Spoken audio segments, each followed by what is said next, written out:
안녕하세요. 반갑습니다. 말씀을 사모하는 여러분, 성경을 하루 한 장, 두 장 읽어서 성경을 통독하는 프로그램 이 방에 찾아오신 여러분들을 주의 이름으로 환영합니다. 모든 신앙은 구원으로부터 시작을 합니다. 내가 죄인임을 깨닫고 그 죄를 구속받은 그 은혜에 감사하고 감격하는 것이 신앙의 첫걸음입니다. 우리가 이렇게 예수 그리스도를 통해서 구원받은 것을 우리는 잊지 말아야 될 것입니다.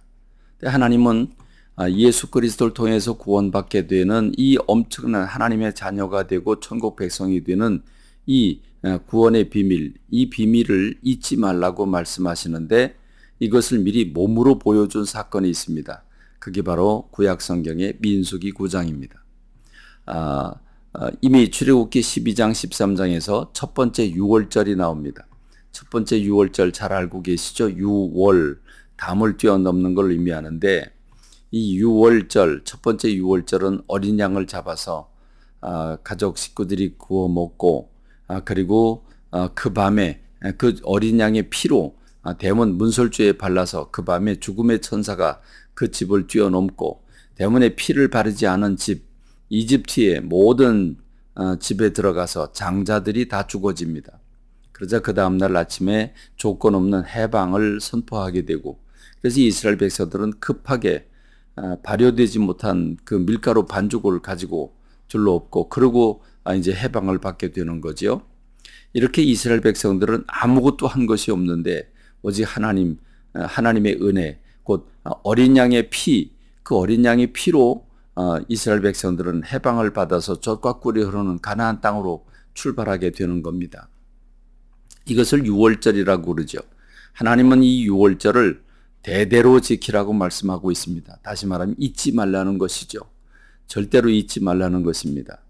그래서 이 유월절을 지키는 이 명령을 주시고 난 다음에 첫 번째, 그러니까 다시 말하면 첫 번째 그 유월절을 맞은 다음에 첫 번째니까 두 번째지요. 두 번째 유월절을 그들이 맞게 됩니다. 그래서 하나님은 이 유월절을 대대로 지키라고 말씀하셨기 때문에 이스라엘 백성들이 이 유월절을 지킵니다. 어린 양을 잡아서 이제 가족끼리 함께 식탁을 같이 하면서 그들은 쓴 나물과 또 그 발효되지 못한 떡, 무교병이죠. 무교병, 발효되지 않은 딱딱한 그 떡을 먹으면서 그들은 유월절 이집트에서 어떻게 고생을 했으며 하나님이 어떻게 우리를 구속했는지를 그들이 생각합니다. 쓴 나물을 먹고 무교병을 먹으면서 그들은 유월절 어린 양을 잡아서 이렇게 어린 양이 죽어서 우리가 해방받게 되었다고 하는 의미를 되살리는 것입니다. 그런데 이 두 번째 유월절을 지킬 때에 한 사람이 와서 항의를 합니다.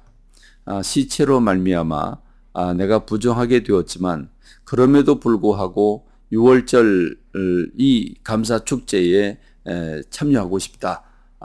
이렇게 요청을 합니다. 사실 그것도 그렇죠. 시체에 손을 대면 부정하게 되죠. 부정한 사람은 예배에 참여할 수가 없습니다. 그러나 여러분 부모님이 돌아가셨는데 또는 형제가 세상을 떠났는데 이웃 사람이 세상을 떠났는데 그냥 내버려 둡니까? 절기라고 시신 처리를 안 합니까? 해야 되지 않겠습니까? 그러므로 그렇게 해서 시신 처리를 했는데 유월절에 참여하지 못하니까 너무 안타까운 거죠. 그래서 모세에게 와서 요청을 했고 그래서 하나님의 응답을 기다리는데 하나님께서 말씀하십니다. 비록 시신을 만져서 부정하다고 할지라도 유월절 축제만큼은 반드시 이 절기만큼은 참여해라 라고 주님 말씀하시고 먼 거리 여행을 한다고 할지라도 여행자들도 참여해라 라고 말씀을 하십니다. 누구든지 이스라엘 안에 지금 이 공동체 안에 있는 사람들은 다 참여해라. 만일 여행도 하지 않으면서 또 특별한 일이 없으면서 그들이 유월절 절기를 지키지 아니하고 하나님 앞에 헌물을 드리지 않는다면 그러면 그 사람은 이스라엘 백성들 중에서 끊쳐질 것이다 라고 말씀을 하십니다. 특별히 유월절 절기를 지킬 때에 쓴 나물을 먹고 무교병을 먹고 또 양을 구워 먹지만 아주 중요한 것은 하나님 앞에 감사한 마음을 물질로 표현하라는 것입니다. 그래서 출애굽기 23장에서는 너희가 이 절기를 지키되 빈손으로 오지 말아라 라고 주님 말씀하시고, 지금 이 민수기 9장에서도 만일 헌물을 드리지 않는 사람은 죄가 있다라고 말씀하십니다. 왜냐하면 감사를 잃어버렸기 때문이죠. 구속받은 은혜를 잊고 사니 그가 죄를 범할 수밖에 없는 거죠. 그래서 죄를 담당해라 이렇게 말씀하고 계십니다. 그러므로 우리가 구속받은 은혜를 잊지 말아야 된다는 것을 기억해야 합니다.